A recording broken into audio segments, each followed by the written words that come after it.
कि जो एक टाइमलाइन बनी हुई थी परीक्षा करने की और परीक्षा फल घोषित करने की, उसको इन लोगों ने अचीव किया है। उम्मीद है कि जो कैलेंडर हम बनाते हैं वो आने वाले समय में भी उसका पालन किया जाएगा। समीक्षा के क्रम में यह ज्ञात हुआ कि अगले 10 दिनों के अंदर भी इंटरमीडिएट का परीक्षा फल घोषित कर दिया जाएगा। विभाग की इच्छा है कि जैक को सिर्फ हम लोग मैट्रिक या इंटरमीडिएट तक सीमित ना रखें। आगे आने वाले समय में जो हमारे समरी असेसमेंट होते हैं, हालांकि जैक अभी पिछले 2-3 सालों से इसको कंडक्ट कर रही है, बट हमारा ये प्रयास होगा कि इसको कैसे ऑटोमेशन के मोड में लेकर जाएं और समरी असेसमेंट जो होता है उसकी भी रिजल्ट हम प्रकाशित करें, उसकी भी विश्लेषण करें और उसके करेक्टिव मेजर्स लेके आगे बढ़ सकें। उसमें जैक को थोड़ा स्ट्रेंथन करना होगा और आने वाले समय में जैक के साथ हमें कदम से कदम मिलाकर चलना होगा। 2023 में जो हमारे टॉपर्स थे, सरकार की योजना के तहत टॉप 3 विद्यार्थियों को प्रोत्साहन राशि के माध्यम से पुरस्कृत करने का संकल्प विभाग ने लिया है। 2023 में संभव ये छूट गया था, तो हम लोगों ने ये निर्णय लिया है कि 2023 एंड 24 जिसकी उद्घोषणा आज हम लोग कर रहे हैं, दोनों के लिए after model code of conduct हम लोग माननीय विभागीय मंत्री से अनुमोदन लेकर एक कार्यक्रम हम लोग करेंगे और उसमें जो टॉपर्स हैं उनको पुरस्कृत किया जाएगा। साथ ही साथ सीबीएसई और एसएससी बोर्ड के जो टॉपर्स हैं उनको भी पुरस्कृत किया जाएगा। ये एक पेंडिंग वर्क है जिसे हमें समय पे करना है। अब मैं जो सूची मुझे दी गई है उसको थोड़ा सा आंकड़ों को बताना चाहूंगा आप लोगों को, जिसका विश्लेषण प्रिंट मीडिया, इलेक्ट्रॉनिक मीडिया भी अपने अपने स्तर पे करती है और इसी आंकड़ों के आधार पे विभाग भी एक विस्तृत विश्लेषण करने के बाद क्या हमें पूर्व की योजनाओं में, पूर्व के शैक्षणिक प्रयासों में कोई बदलाव करने की जरूरत होगी या हमें उसे और भी ज्यादा मजबूत करने की जरूरत होगी। एक सामान्य सा आंकड़ा चेयरमैन जैक ने आपको प्रेषित किया जिसमें कि लगभग 90.39% हमारे विद्यार्थी उत्तीर्ण हुए, जो कि एक संतोषजनक है। पिछली बार से ये थोड़ा सा आंकड़ा कम है, बट मैं इस चीज पे मेरे विचार से विमर्श करना बिल्कुल ठीक नहीं है कि पिछली बार से 4%, 5% रिजल्ट इस बार कम क्यों हुए। उसके बहुत कारण हो सकते हैं। एक कारण यह है कि इस बार हम लोगों ने OMR सीट पे एग्जामिनेशन नहीं लिया और जो वस्तुनिष्ठ प्रश्न थे उसकी संख्या भी कम थी।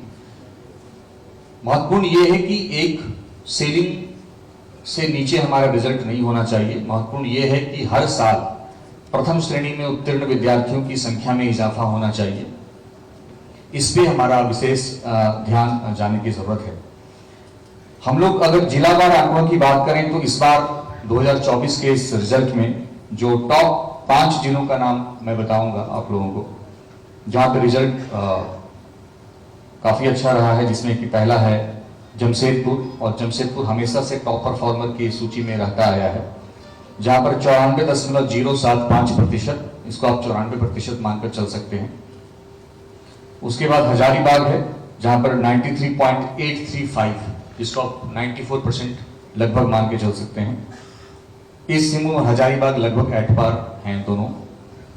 गिरिडीह 93.448%, और ये गिरिडीह का जो आंकड़ा है ये बहुत उत्साहवर्धक है। गिरिडीह मुझे लगता है कि टॉप 5 में अमूमन देखा जाए तो नहीं रहती है, बट गिरिडीह ने काफी अच्छा जंप इस बार किया है। चौथे नंबर पे सबसे अहम बहुत चौंकाने वाला है और ये उत्साहवर्धक भी हम लोगों के लिए है और जो चुनौतीपूर्ण जिले हैं उनके लिए भी सीखने के लिए है। लातेहार चौथे नंबर पे है। लातेहार 93.23% रिजल्ट है इस बार। अब सोचिए कि अमूमन माना जाता है लातेहार, गढ़वा, पलामू जैसे जिलों को चुनौतीपूर्ण जिला माना जाता है, बट उसमें अगर लातेहार ने इतना अच्छा रिजल्ट हासिल किया है तो कहीं ना कहीं हम सबों के लिए सीखने और लर्निंग वाली बात है। 5वें नंबर पे है कोडरमा, जिसमें 92.429% रिजल्ट हुआ है। अगर हम बॉटम 5 की बात करें, क्योंकि बॉटम 5 हम अक्सर ऊपर टॉप 5 की बात करते हैं और बॉटम पे ध्यान नहीं जाता है। मैं इस विश्लेषण के बाद बताऊंगा कि मुझे विभाग की ओर से हम लोगों ने क्या बीड़ा उठाया है बॉटम 5 के जिलों को करने के लिए। फिलहाल बॉटम 5 में अगर हम जाएं तो सबसे निचले पायदान पे जो हैं वो देवघर है, जो कि इस बार मेरे लिए भी एक आश्चर्यजनक पहलू है कि देवघर कभी भी, हालांकि संथाल परगना के जो जिले हैं वो अमूमन बॉटम 6, बॉटम 7 में रहते हैं, देवघर कभी भी बॉटम में शायद नहीं रहा है, मैं एग्जैक्ट नहीं हूं। इस बार पहली दफा देवघर बॉटम में रहा है, तो ये हम लोगों को विशेष विश्लेषण करने की जरूरत है कि देवघर सबसे बॉटम पे क्यों रहा और उसको कैसे हम आगे और इंप्रूव करेंगे। दूसरा साहेबगंज है। देवघर में रिजल्ट है आपका 84%, 84.53%। साहेबगंज में 85.98, लगभग 86% के आसपास। उसके बाद है चाईबासा, वेस्ट सिंहभूम, जहां पर 86.37%। उसके बाद है पाकुड़ 87.30% और जामताड़ा 87.67%। संथाल परगना में अमूमन दुमका भी पहले निचले पायदान पे रहता था, बट इस दुमका ने इस बार अच्छा जंप किया है। 17वें नंबर पे दुमका है 88.69% और गोड्डा ने काफी इंप्रूवमेंट किया है। गोड्डा का 12वें रैंक पे गोड्डा है और उसमें लगभग 90% है। अगर हम गर्ल्स एंड बॉयज के रिजल्ट की तुलना करें, इस बार बहुत मार्जिनल डिफरेंस है। गर्ल्स इस बार भी, आई थिंक पिछली दफा भी गर्ल्स शायद आगे थी, इस बार भी गर्ल्स बॉयज की तुलना में आगे है। ओवरऑल गर्ल्स का प्रतिशत अगर देखें तो 91 एग्जैक्ट 91% है और बॉयज का प्रतिशत है 89.70। तो थोड़ा सा डिफरेंस है, बट आई थिंक एक जोरदार ताली बनती है हमारी गर्ल्स के लिए, जो इस बार भी आगे पायदान पे हैं वो लोग।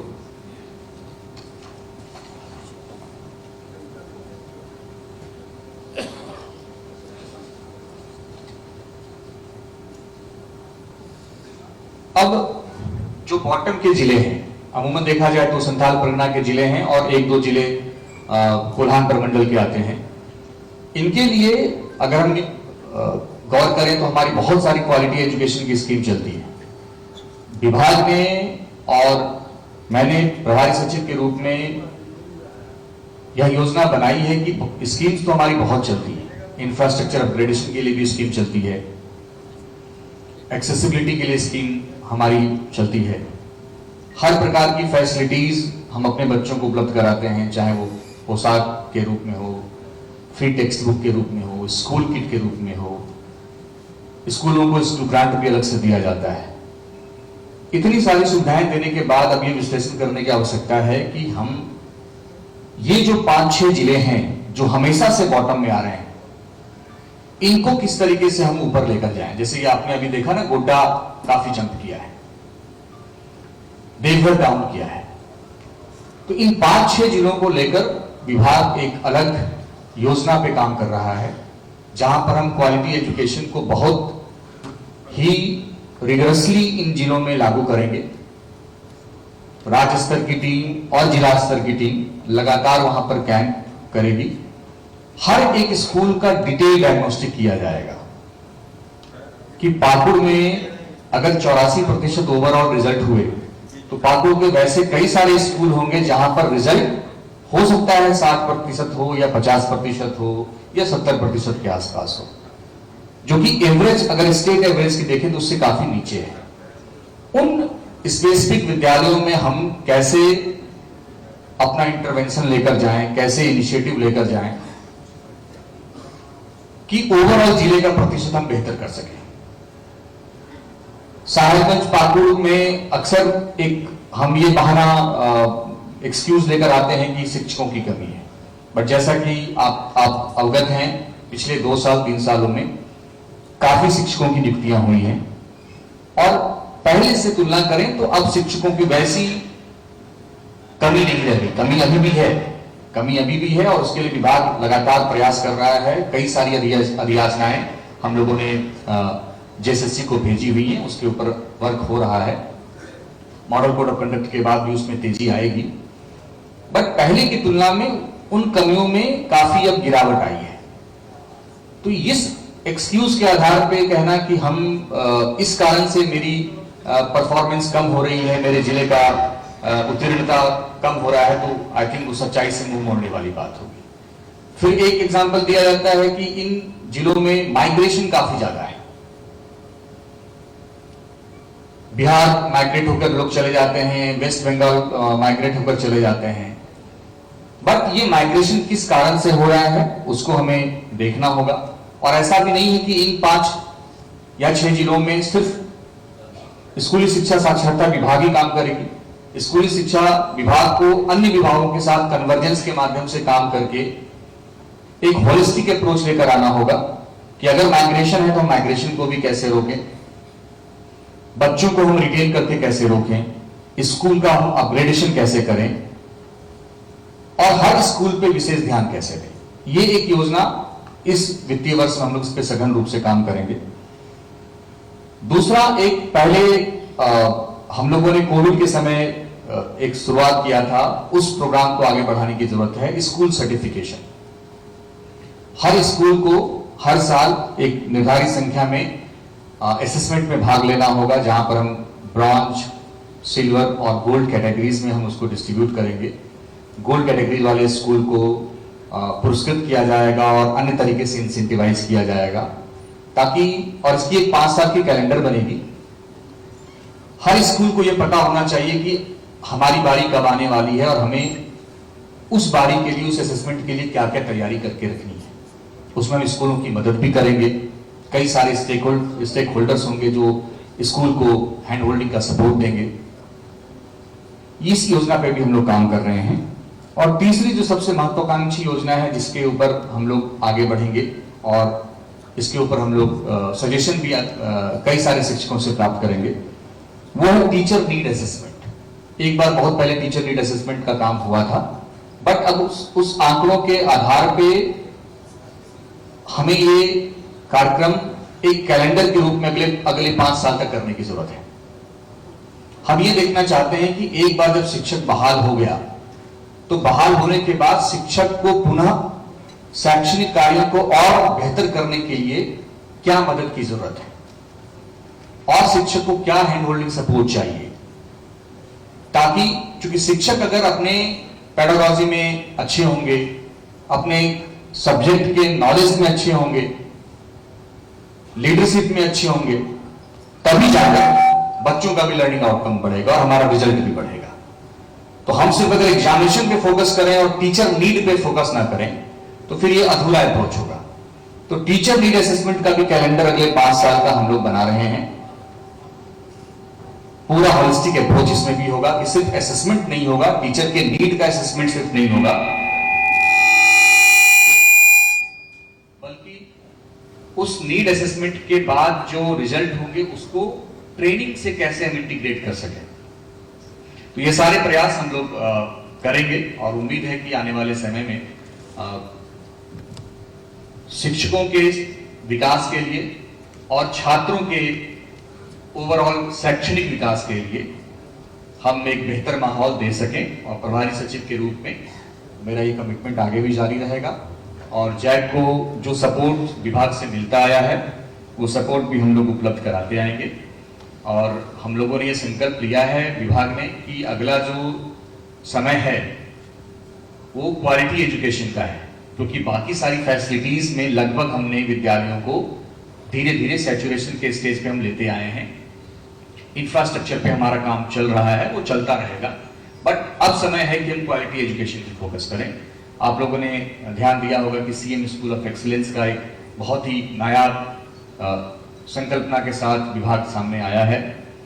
इन सीएम स्कूल ऑफ एक्सीलेंस को वास्तविक मायने में एक्सीलेंस के लेवल तक हम कैसे लेकर जाएं और उसमें एक कॉन्टिन्यूएशन कैसे बना रहे हैं, उसके ऊपर ध्यान देना है। जो हर प्रखंड में आदर्श विद्यालय की संकल्पना सरकार की है, उसको कैसे साकार करना है। हर पंचायत में जो एक आदर्श विद्यालय की संकल्पना है, उसको कैसे साकार करना है। इन सभी चीजों पे हम लोगों को होलिस्टिकली काम करने की जरूरत है। एक बार पुनः आप सबों को धन्यवाद कि आप सभी लोगों ने अपना कीमती समय यहाँ पे दिया। जय हिंद, जोहार।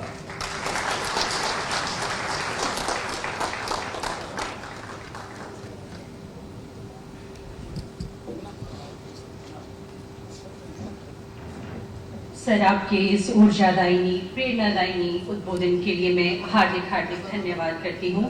सर, आपने बहुत ही सुंदर तरीके से रिजल्ट के आंकड़ों को जिलावार हमारे समक्ष रखा, साथ ही साथ विद्यालय की एवं शिक्षा के स्तर को किस प्रकार ऊंचा किया जाए, इसके विषय में भी आपने बड़े ही सुंदर ढंग से हमारे सामने प्रस्तुत किया। सर, आपके इन शब्दों के लिए मैं पुनः आपका बहुत बहुत धन्यवाद करती हूँ। असीम संभावनाओं और प्रतिभाओं से भरा है हमारा यह झारखंड, और आज बहुमूल्य प्रतिभाओं के धनी छात्र छात्राएं आज एक नई कीर्ति को स्थापित करने जा रहे हैं। और इस घड़ी हमारे आदरणीय सचिव महोदय से विनम्र निवेदन है कि आज दिनांक 19 अप्रैल 2024 को वार्षिक माध्यमिक परीक्षा 2024 के परीक्षा फल का ऑनलाइन प्रकाशन।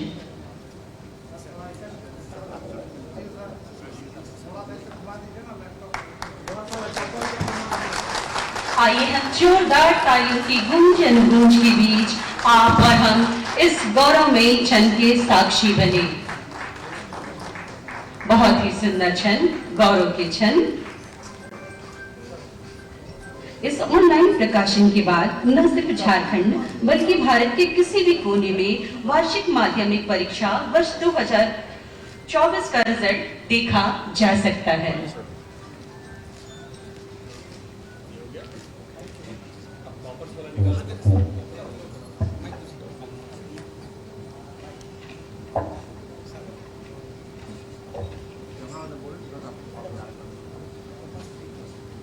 इसके साथ ही सचिव महोदय के द्वारा परीक्षा फल का प्रकाशन के साथ साथ सर्वोच्च स्थान प्राप्त करने वाले टॉप 3 स्टूडेंट के नामों की घोषणा की जाती है।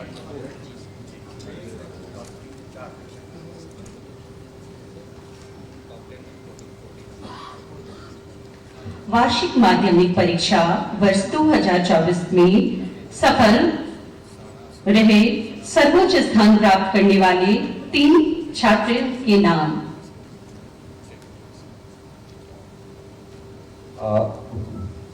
मैं एक बार पुनः जो टॉप परफॉर्मर हैं उनका नाम आप सबों के समक्ष रखना चाहूंगा। टॉप 10 में कुल 44 कैंडिडेट हैं टॉप 10 में, और टॉप 3 में कुल 4। जो टॉपर हैं आज के माध्यमिक बोर्ड के रिजल्ट में, उसमें ज्योत्सना ज्योति जी हैं, और ज्योत्सना ज्योति